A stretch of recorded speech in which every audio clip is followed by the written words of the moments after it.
ini sampai dengan S1. Kalau S1-nya itu UGM juga nggak? UGM. Oke. Fakultas Kehutanan gitu. Iya. Kalau untuk proses legalisirnya dulu itu seperti apa Pak? Kalau catatannya itu? Catatan dari hasil verifikasi itu ya sudah sesuai, sudah sesuai, dinyatakan lengkap, sudah sesuai. Kemudian tidak ada perbaikan, tidak ada ada beberapa berkas yang kurang, namun bukan terkait ijazah, bukan terkait, tapi hanya surat-surat secara administratif. Dan itu gelarnya insinyur nih. Insinyur.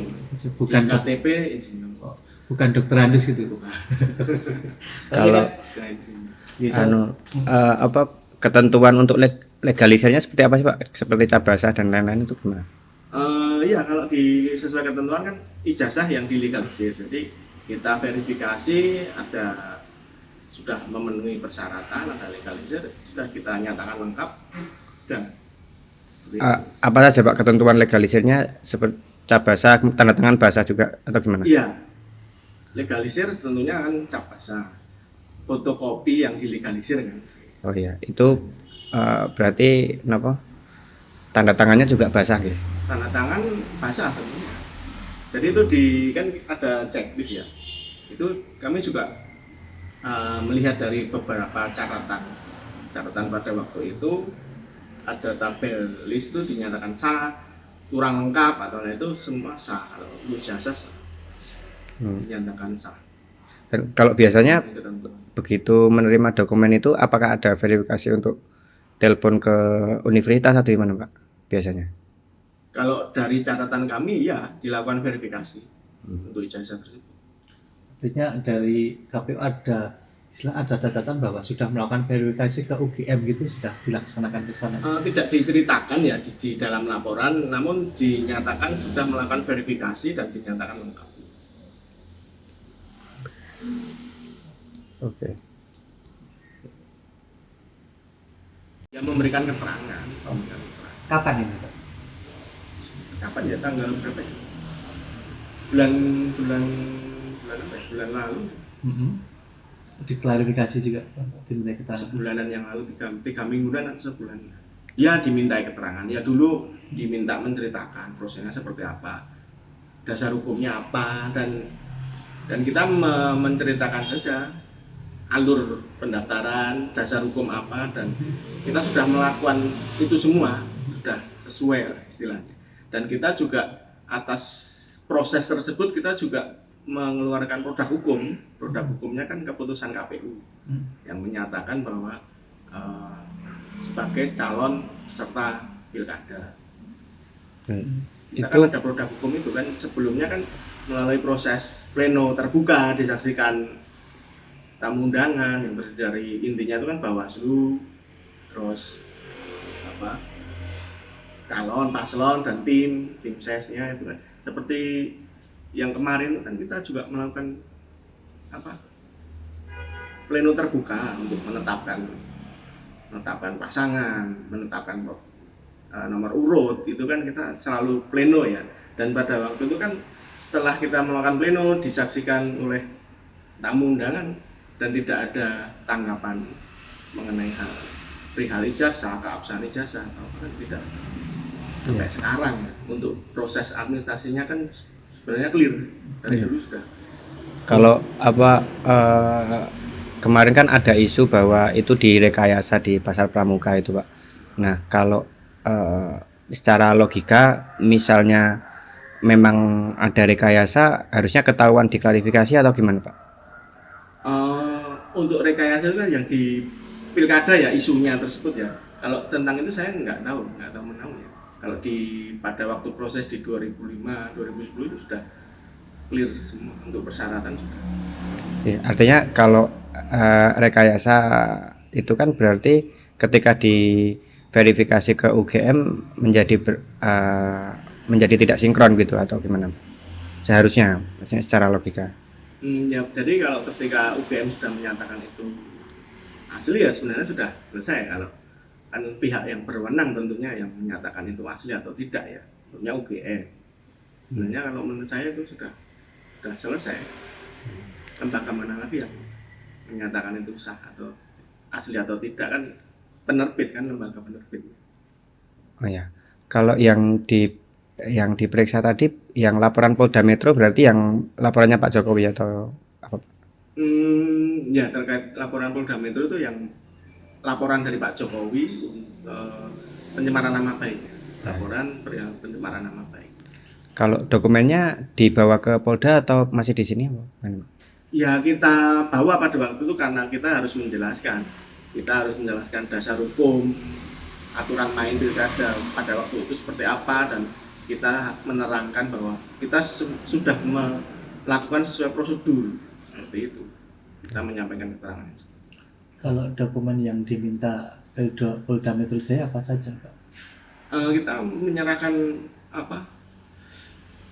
Ya aturan-aturan dari PP nomor 6 2005 itu kita sampaikan loh bahwa ini aturannya, persyaratannya seperti ini, dan kita sudah melakukan seperti itu. Dan tentunya pada waktu kita mengeluarkan produk hukum sebelumnya kan disertai dengan berita acara, kemudian keputusan KPU kita sampaikan keputusan KPU nomor sekian, berita acara nomor sekian.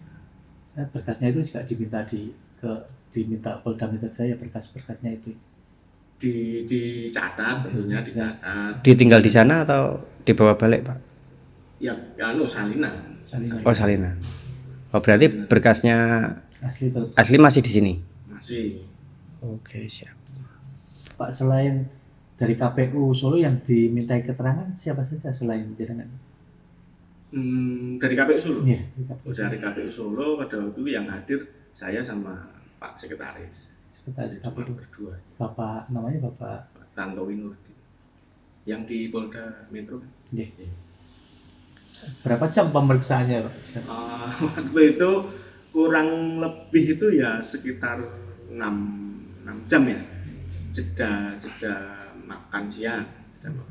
Jadi dari jam 10 sampai menjelang maghrib, sekitar 25 pertanyaan. Untuk terlapornya sepengetahuan jenengan siapa, Pak? Tidak diberitahu. Ya. Cuma sebatas dari KPU seperti apa. Jadi di luar itu tidak ada informasi. Oke. Ya.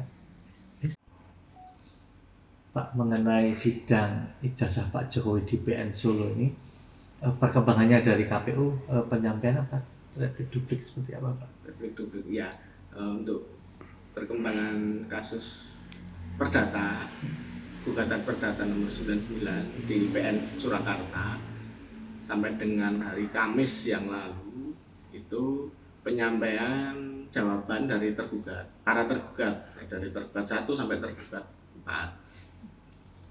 Dan nanti di sidang selanjutnya di hari Kamis mendatang itu tanggapan dari penggugat terhadap jawaban para tergugat tersebut.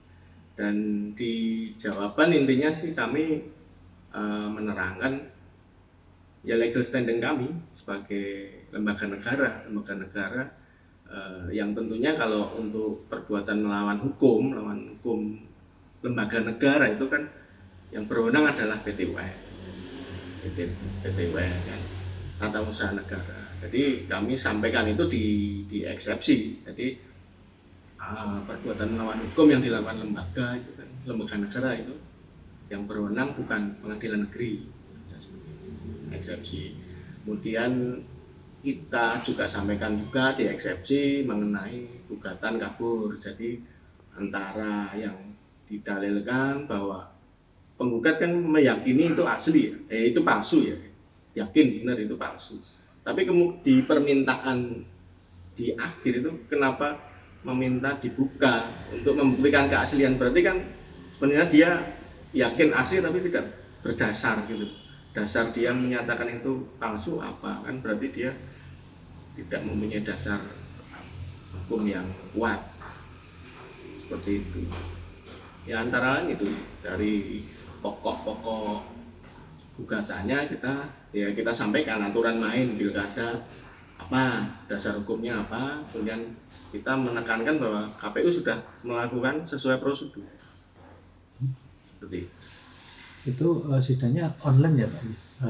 Iya, lewat e-court kalau yang ya. penyampaian tanggapan replik duplik itu nanti ikut. Kemudian nanti berhubung para tergugat itu menyampaikan eksepsi, nanti dijadwalkan ada putusan sela terhadap eksepsi, apakah eksepsi diterima atau ditolak. Nanti ada putusan sela sebelum nanti lanjut ke pembuktian. Putusan selanya kapan itu, Pak? Dijadwalkan kalau kemarin Kamis itu tanggapan tergugat, tanggapan replik duplik, ya 3 minggu lagi. Kamis depannya lagi 3 Iya. putusan selah. Itu ada berapa lembar, Pak, yang Jawaban atas- dari KPU kurang lebih kemarin itu 22 halaman. Aduh. Siap. Cukup. Siap. Hikmat